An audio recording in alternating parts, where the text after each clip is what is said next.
নতুন নয়। প্রতিহিংসার রাজনীতিতে মমতা বন্দ্যোপাধ্যায় এবং তার পুলিশ প্রশাসন যেভাবে নিচে নেমে কাজ করেন তার অসংখ্য দৃষ্টান্ত এই কয়েক বছরে হাজার হাজার আছে। নন্দীগ্রামের ক্ষেত্রে অন্য বিষয়গুলো আপনারা জানেন, যে মিথ্যা মামলা, নেতাদের জেল খাটানো। সম্প্রতি কয়েক মাস ধরে নন্দীগ্রামে চিটিংবাজ সংস্থা আইপ্যাকের লোকজন বিভিন্ন ভারতীয় জনতা পার্টির নেতাদের সঙ্গে মিট করে নানা ধরনের প্রলোভন দেন। আমরা প্রত্যেকটা জিনিসই জানি এবং সঙ্গে সঙ্গে আমাদের যাদের কাছে তারা যান, প্রথম সারির নেতাও হতে পারে, বুথের নেতা হতে পারে, আমরা পেয়ে যাই। আমাদের নন্দীগ্রাম 2 নম্বর ব্লকের অত্যন্ত বলিষ্ঠ নেতা, দক্ষ সংগঠক, যার নেতৃত্বে আমদাবাদ 1 গ্রাম পঞ্চায়েতে লোকসভা নির্বাচনেও পার্টি লিড পেয়েছে, আমাদের অঞ্চল কনভেনার এবং ব্লকের বিশিষ্ট নেতা দিলীপ পাল মহোদয়, তার কাছে কয়েক মাস ধরে আইপ্যাকের লোকেরা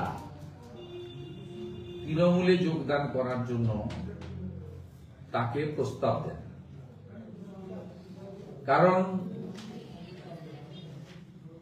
নন্দীগ্রাম সহ বিভিন্ন জায়গায় তৃণমূলের দৈন্যদশা, কোনো আত্মসম্মান বোধযুক্ত লোক, শিক্ষিত লোক, তারা তৃণমূল কংগ্রেস করতে চাইছে না। আর দিলীপ পাল মহোদয় 2018-19 সাল থেকে প্রত্যক্ষভাবে ভারতীয় জনতা পার্টির নেতৃত্ব করেন। তার আগেও তিনি বামপন্থীদের বড় নেতা ছিলেন। তার নেতৃত্বে ওখানে বিজেপি সংগঠন শক্তিশালী হয়।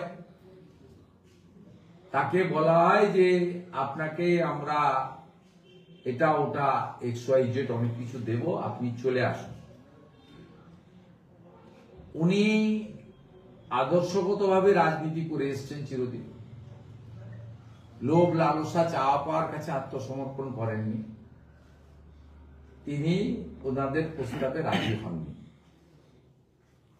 এবং তিনি দলের কাউকেও জানাননি যে প্রস্তাব এসেছিল, প্রত্যাখ্যান করেছি। কারণ তিনি কোন মেরুদণ্ড সোজা রেখে তার স্বাধীন চেতা সিদ্ধান্ত নিয়েছেন।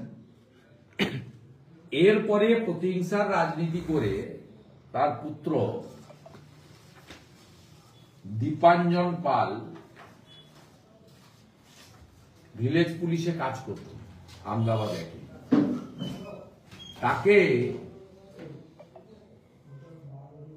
বলা হয় যে আপনাকে কর্মচ্যুত করা হলো এবং একটা হোয়াটসঅ্যাপ মেসেজ দিয়ে তার ডিউটি অফ করে দেন। আমাদের নন্দীগ্রাম 2 নম্বর ব্লকে রিয়াপাড়া ফাঁড়ির যিনি ইনচার্জ আছেন,